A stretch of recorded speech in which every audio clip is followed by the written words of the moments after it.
Scendendo verso sud-ovest incontriamo i Colli Euganei.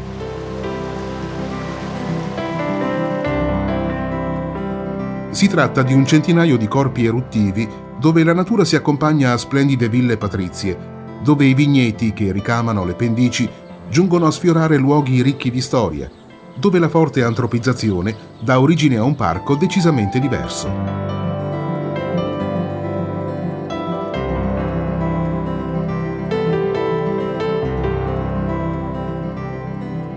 L'altimetria poco elevata e la vicinanza alle città di Padova e di Venezia ha portato in passato alla costruzione di un gran numero di ville e questo fiorire architettonico caratterizza il parco.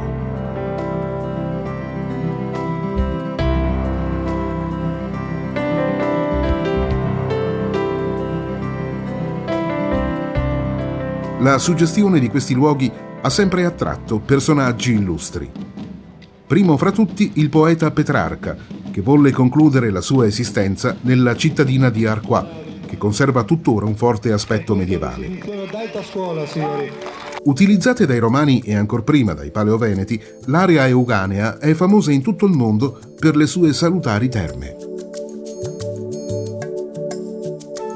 Nel Museo Nazionale di Este si trovano le testimonianze degli antichi veneti, mentre in quello geopaleontologico di Cava Bomba è spiegata l'origine dei Colli Euganei.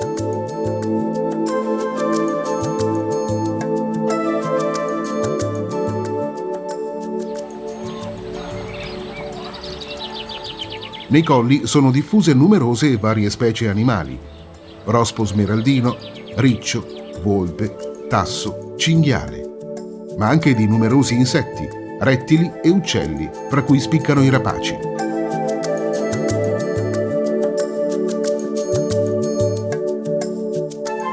Anche la flora è assai articolata e spazia dalle orchidee alla macchia mediterranea. Tale diffusione di fauna e flora è stata permessa anche dalla loro origine geomorfologica, che li fa apparire come isole che si ergono dalla pianura circostante. Per la loro esposizione e per la composizione del terreno, i Colli Euganei sono da secoli luogo di produzione vitivinicola. In questi anni l'attenzione rivolta alla qualità sta elevando il valore della produzione, che punta al raggiungimento dell'Olimpo dell'enologia mondiale.